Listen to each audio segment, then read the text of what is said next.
This topic is book related. I just finished writing an article, really more of a revision of something I've been writing. But about a local shopping plaza going up for sale. But the shopping plaza is really historic. It's kind of the first, one of the first automotive catering shopping centers in the country, right here in Albuquerque. And it really built up an area of town around it, and it's one of the best surviving examples of a 1940s automotive-oriented shopping plaza. Really a sign of like where things would go. We live in a world of cars now. Anyway, it was interesting to write, but I don't know about you all, but when I write something, I get all my books together that have anything to do with the subject, or that I think might have anything to do with the subject. It's a big part of my process when writing nonfiction. This time I got out this issue of the New Mexico Historical Review, which I knew would... Sorry, it's 2 a.m. and I'm like... I should probably be asleep. I knew this issue of the New Mexico Historical Review would have good stuff on the context of the city and its development that I could use for a framework around what I was writing about this plaza. And I hoped this book would be helpful because it's the GOAT.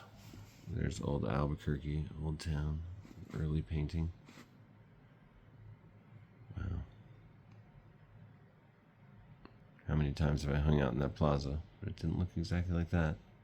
Church towers did. We're close. But this book this in time didn't have anything from the part of town I needed. This one did. It was incredibly helpful. This is by V.B. Price, a fantastic local writer and architectural critic and scholar and cultural analyst. Just so happens to be the son of Vincent Price, the famous actor Dracula. This guy's great. He helped me when I had a column in just a little local college newspaper. He was all, "You should write for New Mexico Magazine." And I was just like, nobody. And he totally hooked me up, and that like turbo boosted my writing career for a long time. Anyway, this is a great book. I also have a first edition hardcover of this book because it's probably my favorite book about Albuquerque. Really an excellent work, so full of insights and just insane facts where I'm like, maybe we do live somewhere really interesting. This is a great on-the-ground, idiosyncratic, neighborhood by neighborhood look at the city, but it's a walking guidebook. My old friend Stephen Usherman. This was very useful to me too. Sometimes I like to write like a kind of a quote-heavy something or other that is almost like a collage. Brings in a lot of other voices, gives a real broad picture. And so I was looking for a lot of quotes for this one. Like David Shields' Reality Hunger Manifesto is really like one of my favorite books. I think it's so high concept and awesome. Book that's entirely quotes. This is a now rare brochure, I'm realizing, from like 2006. This was useful to me as well. Written in part by a neighborhood association. Glad I hold on to such things. This is a current phone book I thought could maybe inform things, but it wasn't too helpful. Didn't have any shopping plazas in it that I could see. This is Erna Ferguson's famous portrait of Albuquerque in the 40s. And it really didn't have anything useful at all, but it was like good background to read through. Found this promotional postcard in that book. Maybe it'll go on the bulletin board. Anyway, it's one reason I keep so many books around is they do end up getting used in my writing. If I ever have an article that I know is about this or that and that I have books about it, that's the first thing I do is just go through the collection, find what I need. Yeah. Anyway, fun to write articles. I'm kind of back in article writing mode at the moment, and that's cool. Haven't been there in a bit.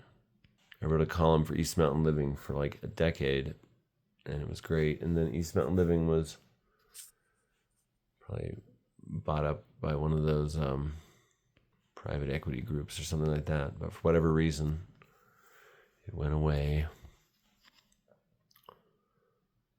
Yeah, I knew it wasn't good that we were getting bought by somebody that owned a bunch of other things.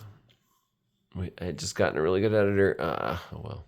But anyway, so it got me out of the local interest writing for a bit. Now I'm getting back into it. It both pays the bills. I mean, nothing pays the bills, but too many bills to say that anything pays the bills. But it'll make me some cheddar, and anything I write that's Albuquerque related can become the basis of a podcast episode too for my long running Albuquerque history podcast, City on the Edge. Once heard a writer say, I don't consider a piece done until I've been paid for it at least 3 times. Saying like blog, article, book. I know when you get up in some of those big levels, you can be accused of self-plagiarizing, but give me a break. That's a dumb concept, honestly. I mean, yeah, don't be redundant. Don't waste people's stuff. Nobody wants to watch the parts in the old Godzilla movies where they're just copying footage from other ones. Don't be like that. But I definitely repurpose and rework writing and keep things alive. And my book will be the final form of all of that. But yeah. Anyway, writing.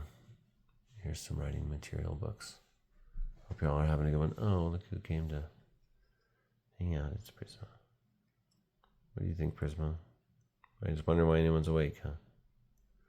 All right. Well, good night, everybody. Take care.